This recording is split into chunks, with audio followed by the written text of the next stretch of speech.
সুন্দরবন ব্যবস্থাপনা ও পরিবেশ সংরক্ষণের লক্ষ্যে পরিবেশ, বন ও জলবায়ু পরিবর্তন মন্ত্রণালয়ের সভাকক্ষে বাংলাদেশ ও জার্মানির মধ্যে দুটি গুরুত্বপূর্ণ চুক্তি সই হয়েছে।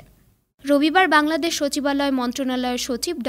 ফারহিনা আহমেদ এবং ডয়চে গেসেলশ্যাফট ফর ইন্টারন্যাশনাল জুসামেনারবিট GIZ বাংলাদেশের ভারপ্রাপ্ত কান্ট্রি ডিরেক্টর মার্টিনা বুরকার্ড সুন্দরবন এবং সামুদ্রিক সুরক্ষিত এলাকা সোয়াচ নো গ্রাউন্ডের টেকসই ব্যবস্থাপনার লক্ষ্যে চুক্তি দুটিতে সই করেন। পরিবেশ সচিব বলেন, সুন্দরবন ম্যানগ্রোভস এবং marine protected area swatch of no ground in Bangladesh প্রকল্প পরিবেশ, বন ও জলবায়ু পরিবর্তন এবং মৎস্য ও প্রাণী সম্পদ মন্ত্রণালয়ের যৌথ প্রচেষ্টার মাধ্যমে বাস্তবায়ন করবে।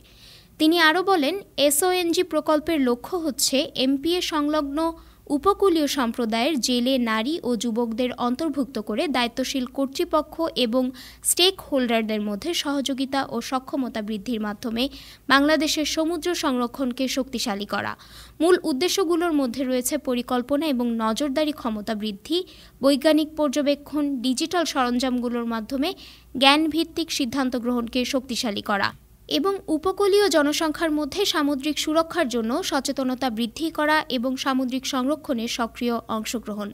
ড. ফারহিনা বলেন, সুন্দরবনের টেকসই ব্যবস্থাপনার জন্য আঞ্চলিক সহযোগিতা ও অর্থায়ন জোরদার এবং বাংলাদেশ ও ভারতের বঙ্গোপসাগরে উপকূলীয় ইকোসিস্টেম পুনরুদ্ধার করা। প্রকল্পটি মার্চ 2024 থেকে ফেব্রুয়ারি 2027 পর্যন্ত বাস্তবায়ন করার মাধ্যমে সুন্দরবন সংরক্ষণে বাংলাদেশ ও ভারতের মধ্যে প্রচেষ্টার উদ্যোগ নেওয়া হবে। প্রকল্পটি প্রাতিষ্ঠানিক সক্ষমতা বৃদ্ধি, যৌথ প্রশিক্ষণ কর্মসূচির প্রচার এবং টেকসই আয় উৎপাদনমূলক কার্যক্রম এবং পরিবেশগত শিক্ষার মাধ্যমে স্থানীয় সম্প্রদায়কে সহায়তা করবে। ভবিষ্যৎ প্রজন্মের জন্য সুন্দরবন এবং সোয়াচ অফ নো গ্রাউন্ডের সংরক্ষণ নিশ্চিত করে সহযোগিতামূলক প্রচেষ্টাগুলো উল্লেখযোগ্য পরিবেশগত, সামাজিক এবং অর্থনৈতিক সুবিধা দেওয়া হবে বলে আশা করা হচ্ছে। SONG GIZ বাংলাদেশের প্রধান উপদেষ্টা ড.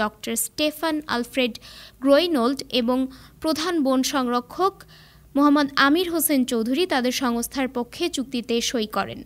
অনুষ্ঠানে মন্ত্রণালয়ের অতিরিক্ত সচিব মোহাম্মদ মোশাররফ হোসেন, অতিরিক্ত সচিব তপন কুমার বিশ্বাস সহ মন্ত্রণালয় ও GIZ-এর ঊর্ধ্বতন কর্মকর্তারা উপস্থিত ছিলেন।